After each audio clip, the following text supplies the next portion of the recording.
সূরা আলী ইমরানের 164 নম্বর আয়াত পড়ছি। রবিউল আউয়াল শেষ হয় নাই এখনো, সেই একটু নবী আলাইহিস সালামের সাথে সংশ্লিষ্ট একটা মাস, দুনিয়ায় আগমনের মাস, দুনিয়া থেকে চলে যাওয়ার মাস, হিজরতেরও মাস। মক্কা থেকে নবী মদিনায় কোন মাসে গেছেন বলেন? রবিউল আউয়াল মাসে। তো দুনিয়ায় আগমনের মাস, দুনিয়া থেকে চলে যাওয়ার মাস, আবার হিজরতেরও মাস, কাজে মাসটা গুরুত্বপূর্ণ। নবী আলাইহিস সালামের জীবনের অনেকগুলো দিক এই মাসের সাথে জড়িয়ে আছে। সেই জন্যে আমরা আজকে নবী আলাইহিস সালামকে নিয়ে কিছু কথা আপনাদেরকে শোনাতে চাই। মাকসাদ ভিন্ন, কি মাকসাদ সেটা আমি পরে আসতেছি ইনশাআল্লাহ। তার আগে আপনাদের সাথে আমার কিছু কথাবার্তা হওয়া লাগবে, যেন কথাগুলো লাইনে উঠাইতে পারি। ভূমিকা বলেন তো, আল্লাহ তাআলা আমাদেরকে কত নিয়ামত দিছেন? অনেক না, অনেক না, ঠিক করে কর, অসংখ্য। অনেক আর অসংখ্যের বেশ কম আছে, অনেকের সীমা আছে, অসংখ্যের। আল্লাহ সূরা নাহাল, সূরা ইব্রাহিম, দুই জায়গায় এই কথাটা বলেছেন। আল্লাহ বলেন, وَإِن تَعُدُّوا نِعْمَةَ اللَّهِ لَا تُحْصُوهَا إِنَّ الْإِنسَانَ لَظَلُومٌ كَفَّارٌ।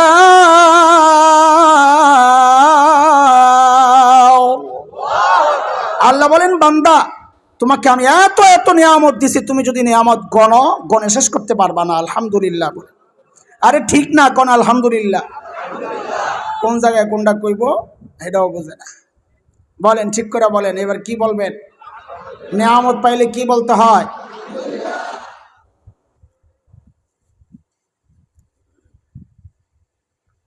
কিন্তু এই সমস্ত আল্লাহর দেওয়া নিয়ামত, এগুলা মর্যাদার দিক থেকে, মূল্যের দিক থেকে এক বরাবর না বড় ছোট আছে? কথা বলে না। যেমন আপনাকে যদি অপশন দেওয়া হয়, তোমার হয় কল্লাটা দিবা নয় তোমার হাতটা দিবা, তো কোনটা দিবেন? কোন? বুঝা গেল আপনার কাছে কল্লা আর হাতের মূল্য এক না। তাইলে সমস্ত নেয়ামতের মধ্যে বড় ছোট আছে, মূল্যের দিক থেকে কম বেশি আছে। আমাদেরকে আল্লাহ যত নেয়ামত দিছেন, এই সমস্ত নেয়ামতের মধ্যে সবচাইতে বড় নেয়ামত কি কি আছে? মুফাসসিরিনরা এর জন্যে বুঝার জন্যে কিছু মূলনীতি বানাইছেন। যেমন একটা মূলনীতি এমন, যে সমস্ত নিয়ামত বর্ণনার ক্ষেত্রে আল্লাহ শব্দ মান্না ব্যবহার করেছেন, মান্না মানে খোঁটা দেওয়া। আর আমরা খোঁটা যখন দেই, কারো উপর দয়া করলে বড় দয়ার খোঁটা দেই।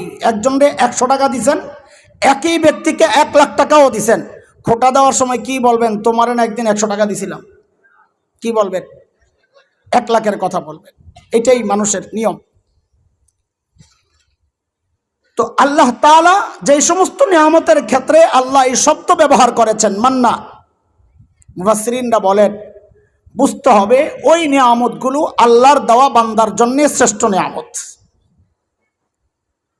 যেমন সূরা হুজুরাতের শেষ আয়াতের আগের আয়াতে আল্লাহ বলেন, ইয়ামুন্নুনা আলাইকা আন আসলামু قل لا تمنوا علي إسلامكم بل الله يمن عليكم أن هداكم للإيمان إن كنتم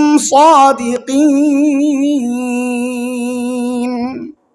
আল্লাহ বলেন, বান্দা আমি তোমাকে যত নিয়ামত দিছি, এই সমস্ত নিয়ামতের মধ্যে অন্যতম এক শ্রেষ্ঠ নিয়ামতের নাম হচ্ছে ঈমানের নিয়ামত। আল্লাহ আমাদেরকে মুমিন বানাইছেন, এটা আল্লাহর দেওয়া আমাদের জন্য অন্যতম এক শ্রেষ্ঠ নিয়ামত। আরো একটা নিয়ামত হচ্ছে, শুরুতে আমি যে আয়াতটা পড়েছি ওই আয়াতে আল্লাহ বলেছেন, আল্লাহ কি বলেন? لقد من الله على المؤمنين إذ بعث فيهم رسولا من أنفسهم الآية।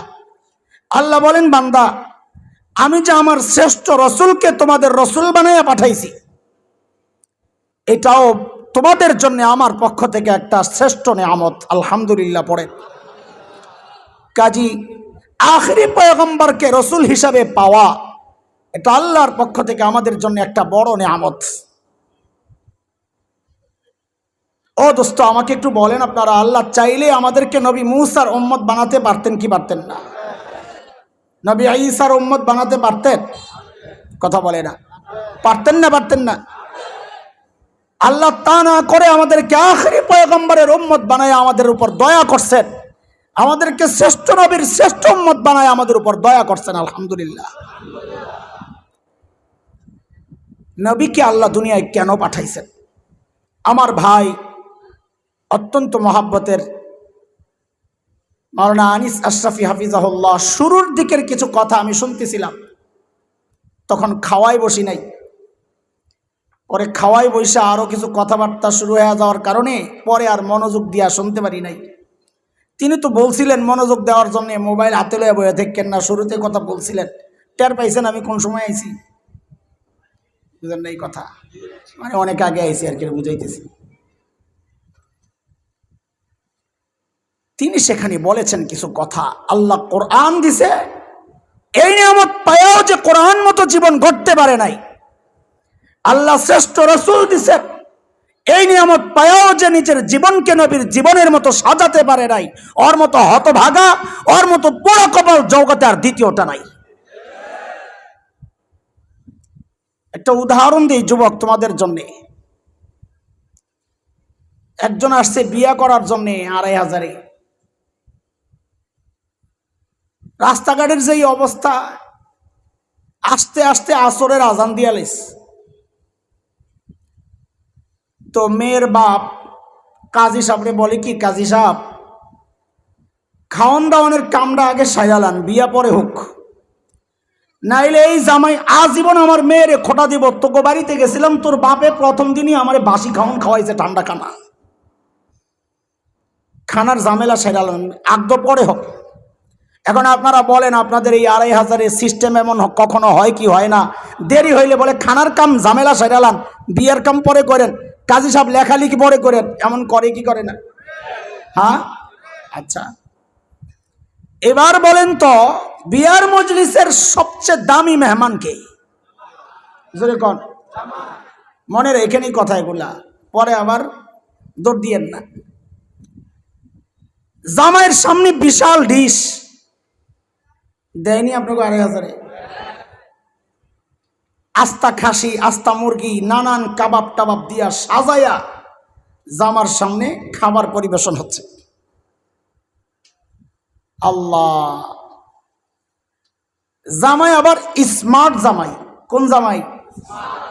চিনেননি স্মার্ট? স্মার্টের ব্যক্তি হিসাবে স্মার্টের পরিচয় আলাদা আলাদা হয়। বেডিরা ওড়না ছাড়া বেড়ার মতন রাস্তায় চলা স্মার্ট বেডি। পোলা পাইন বেডিগো মতো চুল রেখা কানের মধ্যে দুল দিয়া রাস্তায় ঘুরা স্মার্ট বয়।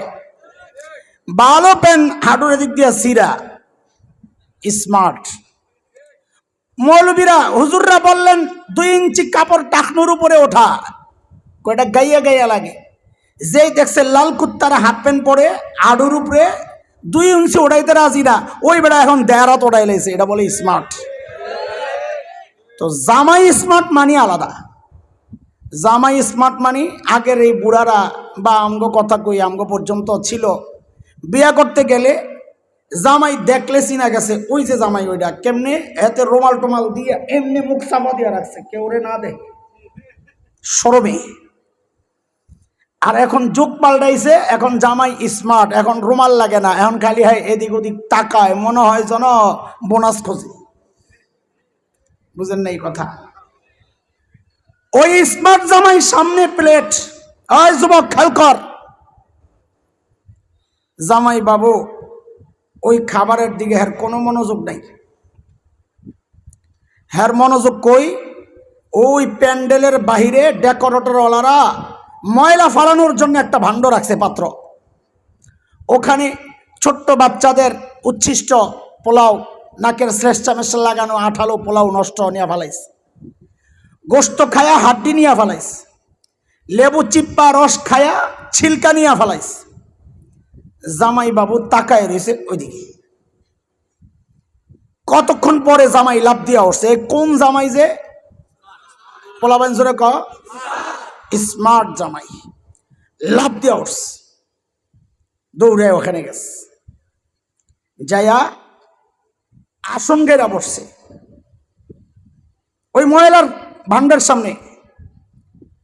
হাড্ডি একটা লইছে, পোলাও দুগা মুখে দেয়, ওখান থেকে হাড্ডিতে গোস্ত তো নাই, দেয় সাবানি, লেবুর ছিলকায় রস তো নাই, ছিলকারে কামড়ায়, বাস খুব গর্বের সাথে খাইতেছে। কোন জামাই? শাশুড়ি একটা পায়েস রান্না করছিল বড় মজার। শ্বশুর কয় আমি নিজ হাতে এটা আমার জামাইরে দিতে চাই। শাশুড়ি কয় যাও। শ্বশুর মশাই পেয়ালাটা আইনা প্যান্ডেলের ভিতরে খাবারের যে জায়গা, এখানে আইসা জামাইরে খুঁজা পায় না। আরে আমার জামাই গেল। অনেক খোঁজাখুঁজির পর দেখে জামাই ওই ময়লার টুকরির সামনে। শ্বশুর অবাক। তো শ্বশুরের কথাটা আমার সাথে সাথে যুবক তোমরা বইল মুখস্থ কইর। শ্বশুর জামাইয়ের দিকে তাকায় কয় আসলে ওই ময়লা জায়গায় ওখানে তো বসার কথা কুত্তার। কার? কার? কুকুর না, ওই কাউয়ার মতো। কি?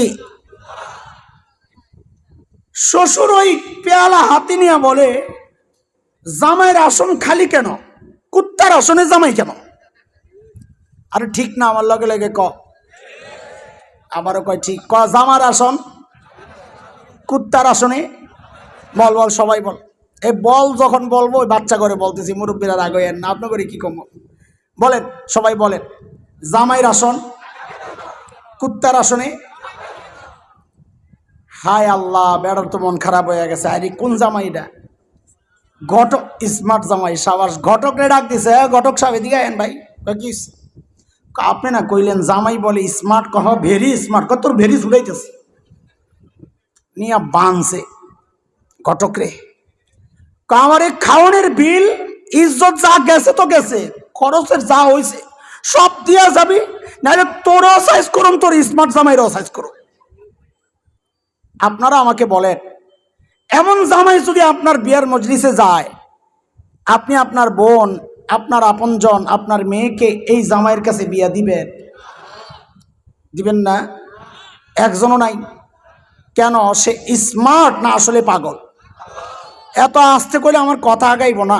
ওই জামাই স্মার্ট না পাগল? কেন?